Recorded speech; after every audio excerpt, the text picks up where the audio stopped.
Hello guys, welcome to my YouTube channel. दोस्तों, आज हम आपको जीडीएस, बीपीएम, एबीपीएम और डाक सेवक ये सरकारी नौकरी है या टेम्परेरी है, सिविल सर्वेंट हैं, क्या क्या कंडीशंस होती हैं और कौन सी सर्विस है, ये परमानेंट आते हैं या कॉन्ट्रेक्चुअल वर्कर आते हैं, तो ये सभी जानकारी हम आपको देंगे। तो प्लीज़ अगर पहली बार हमारे चैनल में आए हैं तो सब्सक्राइब करें और बेल आइकन दबाएं, और दोस्तों वीडियो अच्छी लगे तो लाइक करें। तो दोस्तों, आज ये टॉपिक है हमारा कि GDS BPM is government employ या कॉन्ट्रेक्चुअल वर्कर। तो इस पर डिस्कस करेंगे, बात करेंगे।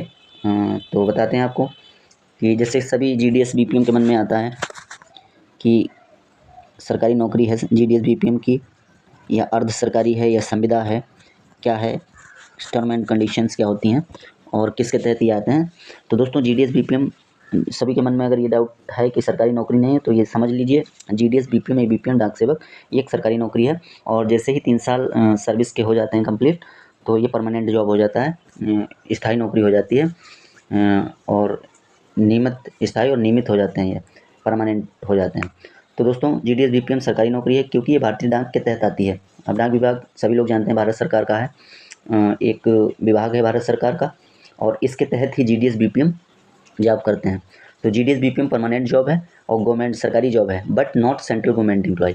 तो दोस्तों, जीडीएस बीपीएम सरकारी जॉब है, स्थायी जॉब है, और केंद्रीय सरकार के कर्मचारी नहीं हैं और सेंट्रल गवर्नमेंट एम्प्लॉय नहीं है, बट ये स्थायी और नियमित होते हैं। इनको निकाला नहीं जा सकता है, अगर गलत काम कोई ना हो, सही से काम करते हैं अपना, तो इनको निकाला नहीं जा सकता है जॉब से, और नियमित और स्थायी कर्मचारी होते हैं जीडीएस बीपीएम और डाक सेवक। और दोस्तों, इनका ये सेंट्रल गवर्नमेंट एम्प्लॉय क्यों नहीं होते हैं, इसमें दोस्तों जो शुरू से जब भर्ती हो रही है तो उसमें टर्म एंड कंडीशंस होती हैं जीडीएस की, जो जैसे कि सभी लोग जानते हैं कि उसमें संशोधन भी हुआ था। GDS conduct and engagement rule 20, मतलब 2020 का कंडक्ट एंड एंगेजमेंट रूल है, उसके तहत आते हैं। तो उसमें दोस्तों एक रूल 3 है, सभी लोग जानते हैं कि रूल 3 है। तो उसमें होता है कि ड्यूटी टाइम जो है 4-5 घंटे, मिनिमम 4 घंटे और मैक्सिमम 5 घंटे से ऊपर ड्यूटी नहीं दी जा सकती है जीडीएस को। ये टर्म एंड कंडीशन में फॉलो करना होता है। और इनको जो है 65 साल पे रिटायरमेंट होता है। सभी लोग जानते हैं कि 65 ईयर्स में ये रिटायरमेंट होता है। और अदर सोर्स ऑफ इनकम भी दिखाना पड़ता है। थर्ड पॉइंट में, जो रूल 3 का थर्ड पॉइंट है, उसमें ये भी दिखाया जाता है कि जो टीआरसी और जो हमें डीए अलाउंस वगैरह मिलते हैं, उसके अलावा भी हमारे पास अदर सोर्स ऑफ इनकम, मतलब अदर भी सोर्स है हमारा इनकम का, वो दिखाना पड़ता है टर्म एंड कंडीशंस में। A Sevak shall be outside the civil service of the union, और ये सिविल सर्विस आउटसाइड होते हैं। और फिफ्थ पॉइंट में बताया जाता है Sevak shall not claim to central government employ. तो दोस्तों, ये जो है, जो जीडीएस से बीपीएम एबीपीएम है, ये क्लेम नहीं कर सकते हैं कि हमें सेंट्रल गवर्नमेंट एम्प्लॉय माना जाए या दर्जा दिया जाए। तो ऐसा जो है पहले ही टर्म एंड कंडीशन में होता है। तो दोस्तों, आपको बता दें कि जीडीएस सरकारी नौकरी है। ये 3 साल सर्विस करने के बाद स्थायी और नियमित प्रकार की सर्विस है।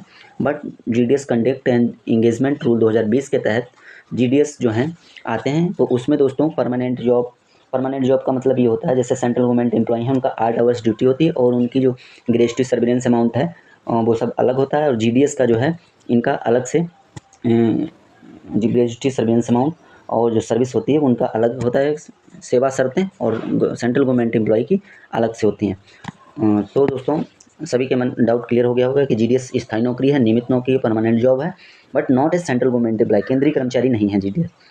भारत सरकार के तहत आते हैं, डाक विभाग के तहत, but civil out of civil service से बाहर है। तो दोस्तों, सभी के डाउट क्लियर हो गया होगा। और आपको ये भी बताएंगे कि जीडीएस का जो पुराने समय से देखा जाए तो जीडीएस के कौन कौन से बेनिफिट मिले। जैसे कि जीडीएस को पहले इंक्रीमेंट नहीं मिलता था, इंक्रीमेंट भी मिला पहले, उससे पहले डीए नहीं मिलता था, डीए भी मिला। और दोस्तों, ग्रेजुएटी सर्विलेंस अमाउंट ये जो है, ये भी बाद में ही मिला, पहले जीडीएस को नहीं मिलता था बहुत पहले। तो दोस्तों, बहुत से संशोधन भी आए हैं जीडीएस की सर्विस में। फिलहाल दोस्तों, जीडीएस 5 घंटे से ऊपर वर्क नहीं कर सकता, यही कंडीशन जो है, जीडीएस को 8 आवर्स वर्क नहीं मिलता है, और इसी वजह से जीडीएस परमानेंट नहीं होते हैं सेंट्रल गवर्नमेंट एम्प्लॉय। तो अगर हमारी वीडियो अच्छी लगी है तो प्लीज़ सब्सक्राइब करें, लाइक करें, और चैनल पर नए हो तो सब्सक्राइब करें। मिलते हैं नेक्स्ट वीडियो में। Thank you for watching this video.